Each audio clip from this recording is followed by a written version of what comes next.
na msanii wa Bongo Movie ambaye amefika katika mazishi haya ya mzee wetu Hashim. Pole na msiba. Tushapoa. Sawa, nafahamu kwamba wewe ni kijana ambaye sasa hivi umeingia kwenye tasnia na mzee wetu ni mmoja kati ya watu ambao wametengeneza mizizi ya sanaa yetu hii ya Bongo Movie. Ni kitu gani ambacho wewe kwako hasa unakikumbuka na unahisi ni kitu ambacho inabidi tukienzi sisi kama vijana katika tasnia hii?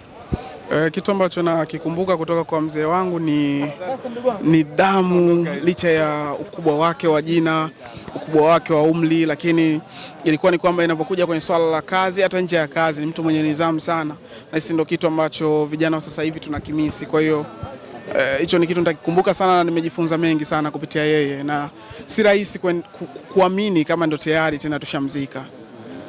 Sawa kabisa. Nafahamu mmoja kati ya watu wengi wamemsifia sana kwenye swala la muda, akiwahi sana location na hiyo vitu kama hizo. Ni vitu gani ambavyo vijana wanatakiwa wajifunze kutoka kwake yeye?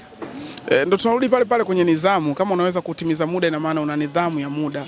Kwa hiyo ni swala la nidhamu. Kwa hiyo tunatakiwa kujifunza nidhamu kutoka kwake kiukweli. Sawa, tumeona wazee kadhaa wamewahi kuondoka katika maisha ya hapa duniani, namzungumzia mzee wetu Hashim, pia mzee Majuto. Unahisi ni kitu gani ambacho kinatakiwa kifanywe ili tuweze kuenzi umuhimu wao katika tasnia yetu na vitu kama hivyo? Mimi nadhani tunawaenzi mpaka sasa, tunawaenzi kwa sababu naona hata watu waga wanaenda siku ya kumbukumbu ya mazishi ya mzee Majuto, lakini pia kumbukumbu ya mazishi ya Kanumba, kwa zinafanyika kwa uchache wake. Sina neno kwenye hilo. Sawa sawa. Unafikiri kitu gani labda pia tulichojifunza enzi za uhai wake mpaka sasa? Tumejifunza mengi kiukweli, tukianza kwa tafsiri, sababu kaanza kucheza movie tangu mimi sijazaliwa. Kwa nikisaka nianze kuyakagua ni nini na nini ambacho tumejifunza, sidhani kama tutapata, kwa sababu ni vingi zaidi, yani tutashindwa hata kuvihesabu. Hata hizi siku mbili za tatu ambazo kabla haujapata mauti, ushawahi kuonana naye labda akakupa ushauri labda? Kiukweli mara ya mwisho ilikuwa ni kwenye Skitu. Nadhani watu wanakumbuka, tulimweka kama adui kwenye movie ya series ya Skitu mule. Kwa pale tulikuwa tunafanya kazi sana, lakini ilipoingia tukaanza kushoot Big Boss, hapo kukawa hakuna karakta yake, lakini tukawa tunawasiliana hivyo. Nadhani ilikuwa ni mwaka jana kama sikosei, au mwaka huu mwezi wa kwanza ndo mara ya mwisho kuwasiliana. Bwana, pia na kitu gani ambacho mpaka sasa ametoka sasa hivi, lakini pia bado utaenda kumisi uwepo wake pia? Sijaelewa, naomba rudia. Yani sasa hivi ametoweka, lakini kipindi cha uhai wake, ina maana kwa upande wako wewe kazi ambayo umefanya nazo naye pia, sehemu gani ambayo utakayo uzidi kwenda kumwenzi na kummisi pia enzi za uhai wake? Tutamisi mengi, namna yake ya kuheshimu kazi, kazi zake za wewe alivyokuwa akizifanya. Ni mtu mwenye alikuwa na talent sana, kwa hiyo tuna mengi ya kujifunza kutoka kwake kama niliposema hapo awali. Bwana, tukushukuru sana. Shukrani sana. Kawabe Media tupo na moja kati ya waigizaji ambao wamefika hapa katika mazishi ya mzee wetu Hashim Kambi. Pole na msiba. Nimeshapoa ndugu.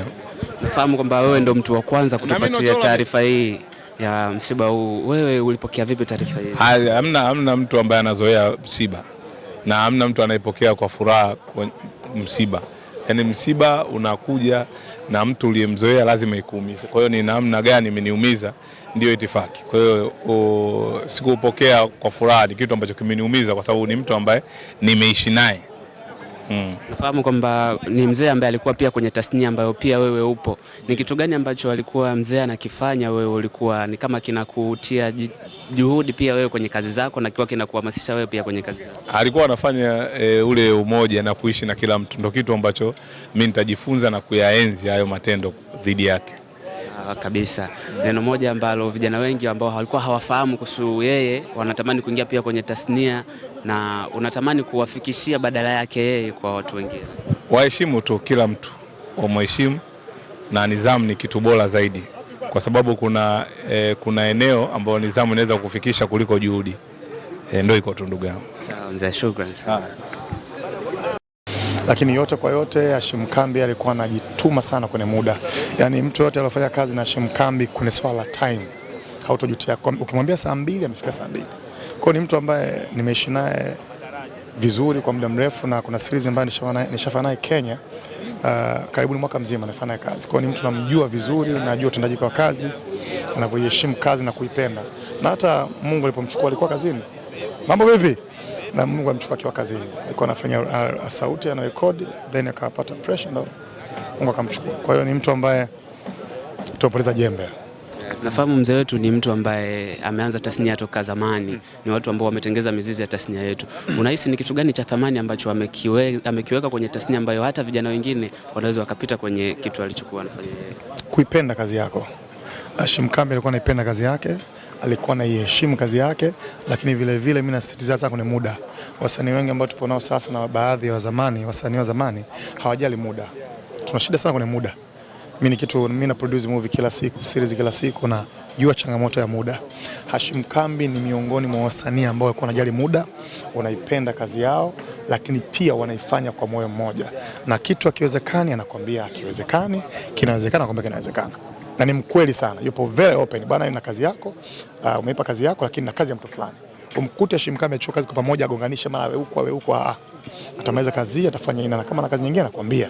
So hicho ni kitu ambacho tumempoteza mtu muhimu sana.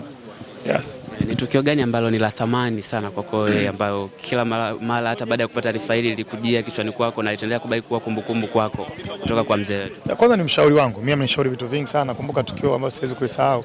Tulikuwa tupo Kenya, tumeweza kushoot series. Kuna pesa ilibakia, ilitakiwa tuisubirie. Lakini pia mimi nilikuwa Tanzania na kazi, nataka niendelee kushoot. Kwa hiyo mimi nika-complain pale kwa wale wa Kenya. Yeye mzee akanipoza, akasema basi mpeni Duma hela yangu mimi, afu mimi nitasubiria. Kwa mimi nikapewa hela ya mzee Hashim Kambi, nikaja Bongo kufanya kazi zangu, akasubiria. Kwa ni mtu ambaye hata nilivyorudi bwana, nimerudi nimepewa fresh, ni mtu ambaye ana moyo wa hutu ndani yake, ana hutu, ana binadamu. Hashim Kambi hata kama ana kidogo, mtatumia cha kwake. Yaani ni mtu ambaye anapenda kujitoa kwa wengine. Wengi sana kawasaidia Hashim Kambi. Wengi kusema hawezi, lakini wengi sana wamesaidia. Yes. Na akija kwenye kazi yako ni part ya hiyo kazi. Sio kama msanii anakuja na kuondoka. Anapoona sasa anahitaji kushauri, anashauri. Yeah. Sawa mzee. Shukrani sana.